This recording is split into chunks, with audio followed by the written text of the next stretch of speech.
trip down memory lane. And honestly, I don't remember writing some of that stuff. So that's what 2 kids in 4 years might do to you as well.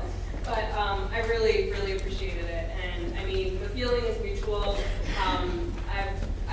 Brenda, I think I first met in like 2003 when I was thinking about going to The Ohio State University to continue my work in the PhD program. And Patty, I've sat in panels at 4Cs, and Elizabeth, I think we had dinner once way back. So it's so good to kind of hear everybody come together and remind me of some of the stuff I've done in the past. So let me just get this into presenter view. And then, here we go. Okay. So, and I really want to thank Brenda. Can everybody hear me? Oh, generate messages. Bye-bye. Now it will just be tidiness. So thank you, Brenda, so much for inviting me. It's great to be here. And Gabriel, Alex, Ruth, Erin, Reme, Alexa, and Sarah, I think I have everybody. Thank you so much for your help coordinating, for developing such an interesting theme and organizing sessions. So I'm delighted to be speaking here at the 14th Annual Conference on the Teaching of Writing. And so especially since we're talking about access and active learning, I want to start by what's commonly known as an access statement in the genre of academic conferences and encourage you to think of it as a two-way street. I've attempted to make my talk accessible, but I would also like to ask you to give me feedback if there's ways I can increase my accessibility. For example, can everybody hear me right now? Okay, great. Please feel free to raise a hand or indicate somehow, if need be, throughout if I can adjust my volume or my speaking speed. I will try not to speak too quickly. We are distributing scripts and handouts, I believe. Thank you very much. Some have large print, and if you'd like an electronic copy, just let me know. That's my email address up there, skw145@temple.edu. Hopefully you can see me or their interpreter well enough. Feel free to move about. If the cart is, if you can see the cart or if you need to move, now's a great time. I also invite you to occupy what some might call crib time or crib space. So if it feels comfortable to leave our space and return, or move around, or stretch and stim, get something to eat or drink, please feel welcome to do that. So my title is Access Paradigms of Shared Expertise. And I start with the words access and paradigm because these keywords form the foundation of what I want to ask of writing studies and writing teachers. Access and accessibility have been well-defined and well-explored disability studies can be understood in literal, and symbolic ways. So access is typically constructed in a practical or literal way, meaning the ability to enter into, move through, and use buildings, technologies, and spaces, including those in education and employment. But it's also understood in a more figurative way as the opportunity or ability to participate fully in political, cultural, digital, and social spheres. So while no one in the disability rights movement would say that access has been completely won in both of these senses, literal or figurative, there have been hard-won victories, such as the passage of the ADA and recent demonstrations for Medicaid and the ACA, which have resulted in tangible benefits for disabled people. And on the slide here, this is a fairly iconic image of the Capitol crawl, where disability activists attempted to show how inaccessible our political structures were to them, and how important the passage of the ADA was. So in order to parse the second keyword of my title, paradigms, I'll start with the prefix para to delve into its complexity from a disability studies perspective. Etymologically, the word para can be understood to illuminate and underscore disability and rhetoric as shared, co-constructed, and connected. As a prefix, para means beside, near, or adjacent to. It can also mean distinct from but analogous to, beyond, and or subsidiary, assisting. These two senses underscore the power differentials inherent in the root of the word, marking tension particularly relevant to disability, the realm of which includes a web of words spinning out from the root word para, such as paralysis, meaning a meaning related to the Greek origin, which also denotes alteration, modification, and irregular.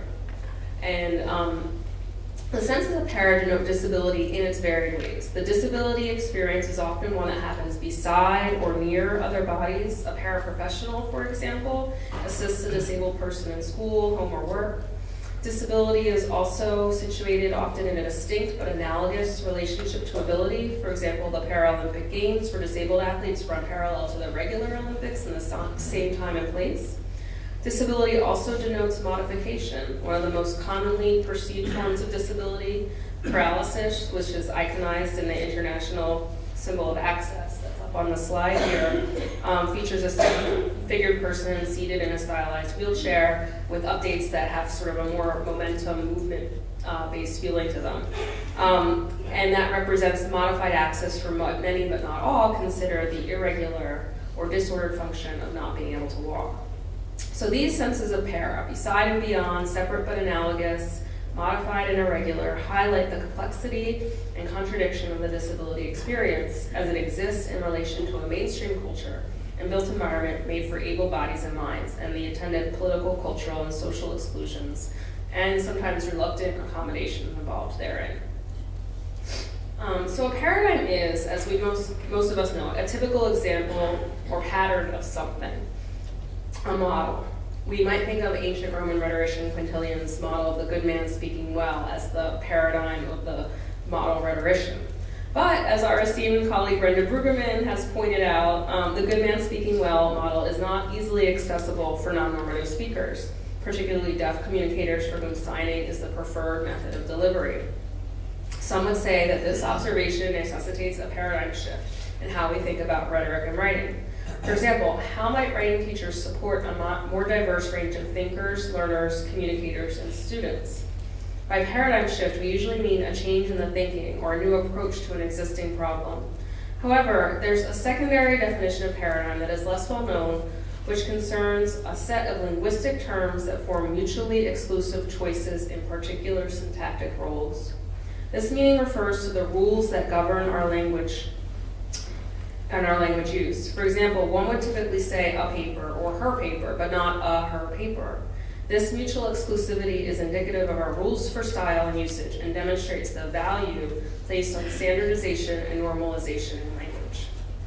So in my larger project right now, I'm exploring the history of the norm in relation to the history of style and usage, including the focus on rules and correctness that's often characterized our teaching.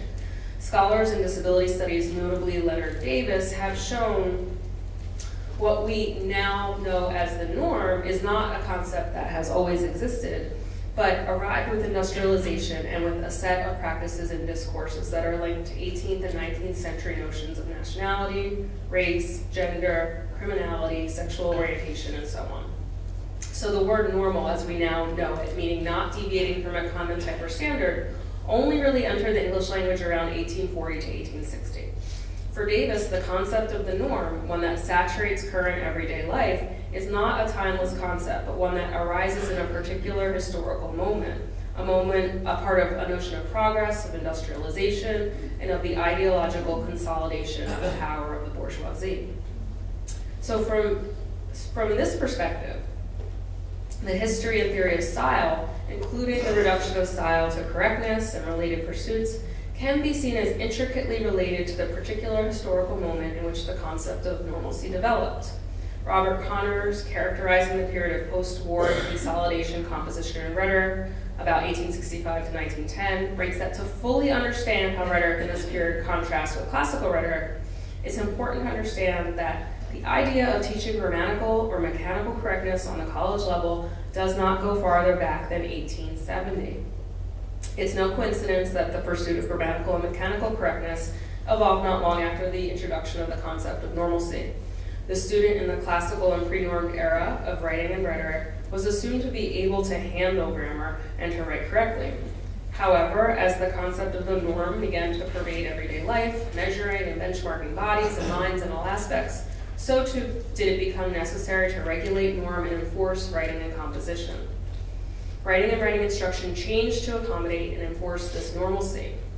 Between 1865 and 1895, such base-level elements of mechanical correctness as grammar, punctuation, spelling, and capitalization, which would never have been found in pre-1850 textbooks, came to usurp much of the time devoted in class to rhetorical instruction and most of the marking of student writing. Interestingly, the word correct changed between 1870 and 1910 from a meaning of socially acceptable to one of formally acceptable, the standards for correctness becoming more rigid as the norm prevailed. So is it possible, though, to reconsider this paradigmatic approach to style so rooted in correctness and normalization? As Connors suggests, this emphasis on correctness in the teaching of English is relatively recent, particularly, I'd argue, when viewed over the long history of style and treatments of the figures of speech. So let's return to Quintilian, for example, whose treatment of the figures offer a different approach, making explicit connections between figures and bodies from a non-normative perspective. He uses the term figura to refer to any deviation, either in thought or expression, from the ordinary and simple method of speaking, a change analogous to the different positions our bodies assume when we sit down, lie down, or look back. Let the definition of figure, therefore, be a form of speech artfully varied from common usage. The figures, according to Quintilian, are ways for language to depart from the norm. Bodies, in all their potential ways of reconfiguring themselves, are models for imagining this departure. Bodies, to be sure, never reconfigure themselves in isolation, and neither do our ways of communicating.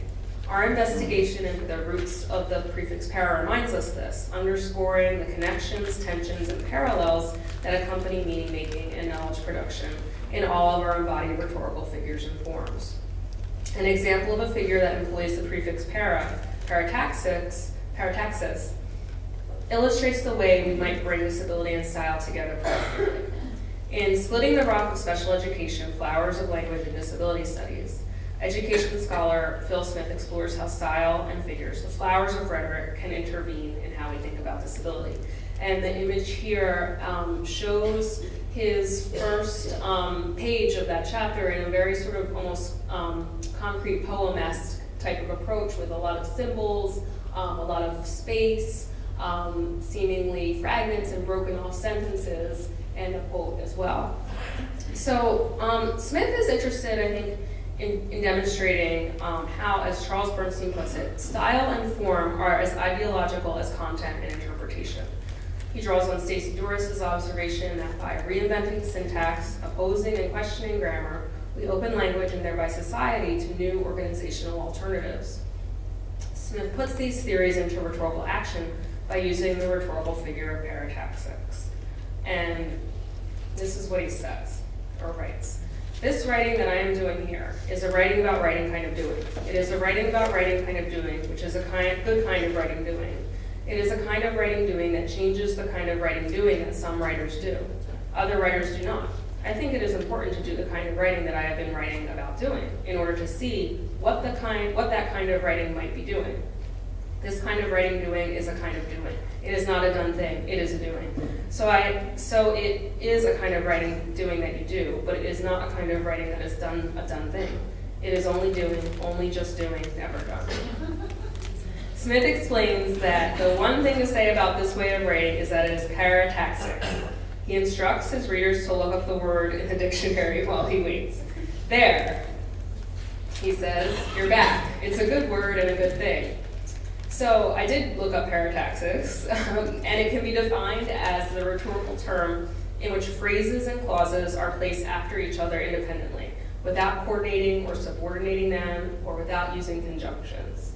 This example of parataxics, additive style, to me encapsulates some of the most productive ways inviting us to think about, to work with the prefix para.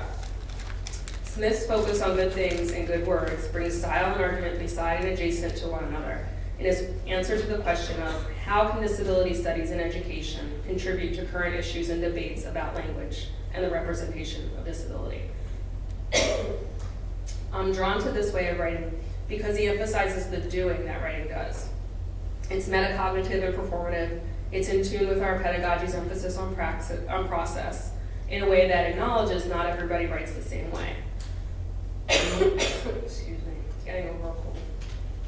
While saying it aloud, I feel ushered into a kind of crypt time and space within the discourse, as the tempo carries me along in unexpected ways. A writing perspective focused on grammar and correctness might say Smith's parataxic response is a run-on sentence or that it's confusing, repetitive, and lacks clarity. But what would it mean to appreciate the style and delivery of a message like Smith's?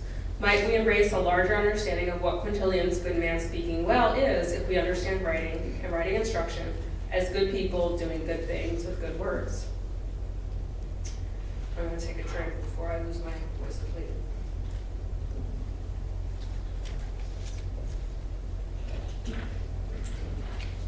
So this leads me to the third keyword or words in my title, shared expertise. Focusing on the particular rhetorical figure and concept, parallelism, draws our attention to what I consider a basic organizing principle of rhetoric and writing studies. Rhetoric and writing, since its very beginnings, has been understood in its definitions and functions as existing in a relationship of parallels, operating alongside and beside other disciplines and practices. Often thought of as having no subject matter or content unto itself, rhetoric has continually been placed in relation to other subjects via analogies, parallels, and comparisons, as theorists attempt to define its hazy borders. Defining an area of its own, remaking boundaries, and redrawing parameters has always been a project of rhetoric and writing. Writing studies as a professional discipline, in fact, in many ways was formed from the somewhat radical at the time idea of understanding composition as a genuine area of expertise. Recently, the trajectory of this tendency has been explored in disciplinary conversations regarding what counts as expertise in writing studies. The pedagogies of writing across the curriculum and writing in the disciplines courses, for example, attempt to balance what students know and don't know about writing with what their chosen major or disciplinary foci is. As teachers, we are implicitly and explicitly making the argument that writing is something that students don't master in one course or one major, but instead operates as a way of learning that spans their academic and non-academic careers. Similarly, in recent conversations about what Elizabeth Wardle and Doug Downs call the writing about writing approach to teaching composition, writing instructors have discussed the merits of making the primary content of writing courses the scholarship of writing studies itself.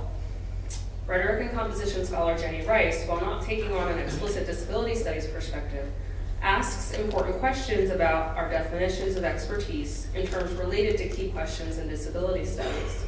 She writes that in some of our ways, I missed one. Here we go. That in some ways, pedagogical models such as WAC and WID, writing across the curriculum, writing the disciplines, and writing about writing, are based on a version of non-expertise as lack of or deficiency. Whether we're talking about instructors who lack expertise in writing pedagogy, or whether we're talking about students' lack of disciplinary background, expertise is seen as an attribute that a person possesses to a greater or lesser extent. This resistance to expertise raised by Rice resonates with familiar disability studies critiques. An abiding principle of disability studies is to understand disability not as a flaw in the individual body, but as located more in the limiting and inaccessible structures of culture and society, including discriminatory attitudes and inaccessible spaces. So applied to the concept of expertise then, it is problematic to position non-expertise as a deficiency or lack or a problem with a particular person's abilities. We as writing teachers might ask how we make expertise a more accessible concept. Rice offers the concept of para-expertise, which, like my approach to the prefix para, is informed by different balances of meaning. She acknowledges that para possesses connotations of supplementary or secondary positioning, but draws instead on its older etymology of beside, defining para-expertise as the experiential, embodied, and tacit knowledge that does not translate into the vocabulary of skills or disciplinary expertise. Through this recognition of para-expertise, Rice invites students in writing and related discipline classrooms to form strategic expertise alliances, which enable rhetorical action without diminishing what she calls the very real limitations of non-expertise. Challenges and extensions from disability studies scholars and practitioners can more fully develop para-expertise. For example, disabled people have learned to be particularly purposeful about claiming authority for the valuable forms of expertise they possess about their own bodies and experiences. Disabled people often reject the patronizing attitudes of medical professionals, rehab specialists, or other service providers who are seen as having the authority of expertise about disability despite their predominantly able-bodied status. Disabled people use their competing senses of expertise to wrest that control back into the authority of disabled people themselves.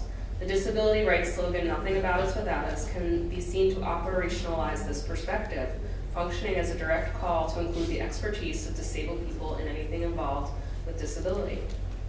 In our classrooms, we're constantly sharing expertise.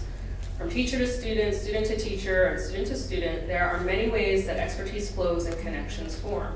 Along with Rice, I agree that it's not in our best interests as educators to cordon off non-expertise from expertise by associating it with lack or deficiency. At the same time, there are real material differences in our knowledges, including our bodily knowledges, that draw on different types of expertise. I'm not interested in erasing the differences between students of different learning styles. For example, different abilities and disabilities are different ways of processing information. And I know that sometimes the teaching styles of instructors can clash with the needs of students. I frequently get questions from my colleagues about how to best respond to an accommodation request from a student when the instructor feels that the request clashes with their teaching style or detracts from their engagement with the rest of the class. An instructor whose pedagogical style is very visually based might experience anxiety when faced with a request from a sight-impaired student. A student who experiences social anxiety may chafe against a teacher whose neurodifference leads her to assign a lot of group work or public presentations. An instructor who is not particularly tech-savvy may feel insecure if a student's accommodation requires technological know-how. What works for one student with ADHD might be particularly unhelpful for a student on the autism spectrum. These conflicts in some ways illustrate some of the limits and critiques of universal design and universal design for learning. In his work on academic ableism, Jay Dolmage notes that typical mentions of universal design at a wide range of North American universities cite a very limited pool of research, namely only 3 sources: North Carolina State, Ohio State, and the University of Washington. Hundreds of schools reproduce this universal design information, resources, and concepts developed from these 3 schools, making it what Dolmage calls the ultimate neoliberal asset. It refuses to die no matter how little is invested in its development or protection. Dolmage wonders how well these 3 limited sources can actually claim to increase access for all students, including students with disabilities. I would add that some of these conflicts and clashes I noted above might be related to this fairly limited pool of expertise. Universal design was in part underwritten with research grants and monies funneled into colleges and universities in the early 1990s, but has not been reinvested more recently. As writing teachers, we must ask ourselves how to expand the pool of expertise to make universal design and universal design for learning more responsive to our present needs, including those related to active learning and technology. What strategies for expertise alliance can we draw on to make UDL more robust? The conflicts that arise in accessible learning are often the most productive spaces to take note of. I draw attention to conflicting learning styles and teaching styles because style, in its most simple and promising form, is a way of doing something. Style is a method, a technique, and a practice. Accessibility is a method, a technique, and a practice. We can ask if something is accessible, and we can try to make it accessible, as I attempted to do as I read my version of an access statement at the start of this talk. But it's important to keep focused on the action of accessibility. The process, the doing and the making of accessibility is crucial to take note of, to value, and to share. It's a way of doing something, as Smith suggests in his concept of doing writing. Accessibility is shared expertise based on people forming strategic alliances rather than entrenching themselves in fixed knowledges.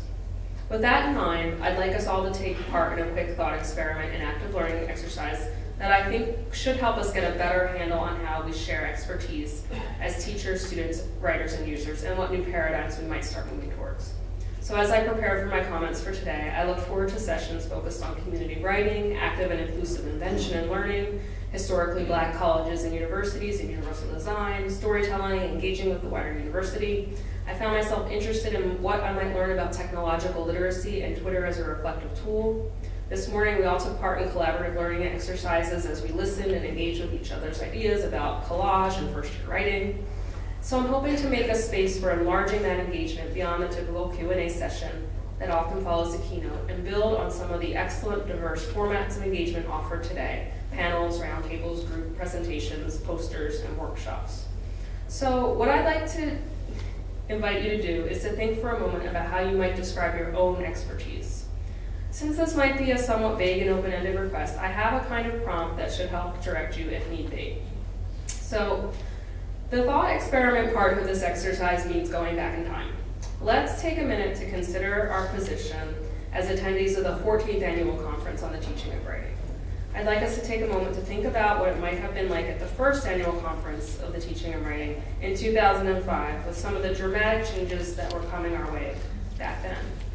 In 2005, Facebook began at Hartford for college students, was only a year old, and was about a year away from being available to anyone with a valid email address. Twitter was 1 year away from its inception. The iPhone was 2 years away from being in our hands. 2005 was a turning point for the use of personal computing as well. It was the first year that Apple's notebooks and laptops sales exceeded desktops. And in 2005, 2 cities in California and Florida became the first in the US to offer free Wi-Fi access. So it's safe to say that 14 years is a comparatively short window of time for the magnitude of these changes. And if we think about it in terms of our students' academic lives, the typical entering college student was only about 4 or 5 years old in 2005 and has experienced their formative K-12 years growing up in a world where social media, mobile computing, and wireless communications are taken for granted. The typical writing instructor has had to navigate these changes at a different pace. Whether you're a digital immigrant or a digital native, the last decade and a half of technological advancement has resulted in a steep learning curve for everyone, particularly regarding concerns surrounding social media, accessibility, and privacy. My point is that we will need to draw on a lot of different kinds of expertise to navigate the next decade or so, particularly if we want to create what this conference asks us to do, make active and accessible writing pedagogy for the 21st century. So the reflective part of this exercise asks you to take a minute or two to think about your expertise in relation to some of the changes in technology and culture over the last 14 years. What kinds of expertise have you had to develop and how?